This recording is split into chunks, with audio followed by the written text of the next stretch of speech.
উপস্থিত হৈছো সুন্দৰপুৰত ইয়াত অলপ দেৰি আগতে এটা ভূমিকম্পে জোকাৰি গৈছে সমগ্ৰকে ভূমিকম্পটো পাবলৈ ইমানে আছিল যে মোৰ হাতত থকা 10 টকাৰ চানা পৰি ছিন্ন ভিন্ন হৈ গৈছে মই দাদা 10 টকা আৰু 10 টকা দিব দেই এইটো আকৌ নুঠাবি আকৌ কাটি দিবি দেই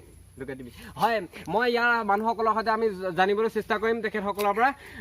আমি এজন ব্যক্তি দেখিবলৈ পাইছো হয় দাদা আপুনি এই ভূমিকম্পটো হৈ গ'ল ইয়াৰ বিষয়ে কি ক'ব আপুনি নক'ব আৰু বৰ ভয় খালোঁ বুজিছে নাই বৰ ভয় খালোঁ কেমেৰা কৰিছে হয় সেই সময়ত আপুনি কি কৰি আছিল ভাল কৰিছে নক'ব আৰু মই সেই কৰি আছিলোঁ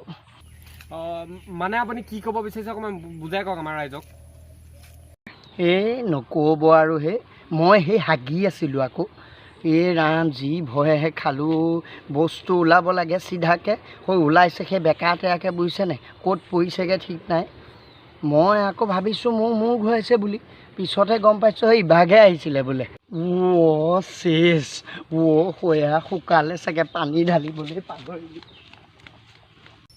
হয় আপোনালোকে দেখিবলৈ পাইছে ভূমিকম্প আতংক বিৰাজ কৰিছে সমগ্ৰ পৰিৱেশটো ভূমিকম্প আতংকত আনকি মানুহে হেৰি কৰি পানী ঢালিবলৈও পাহৰি গৈছে সেই আপোনালোকে শুনিবলৈ পাইছে ব্যক্তিজনৰ মুখেৰে এই হেৰিটো টুট লগাই দিবি দেই নহ'লে টিআৰপি কমিলে আমাক খেদিব আকৌ চাকৰিবা হয় সুন্দৰপুৰৰ পৰা কেমেৰা পাৰ্চন লেকুৰ সৈতে মই ভেকু ফেক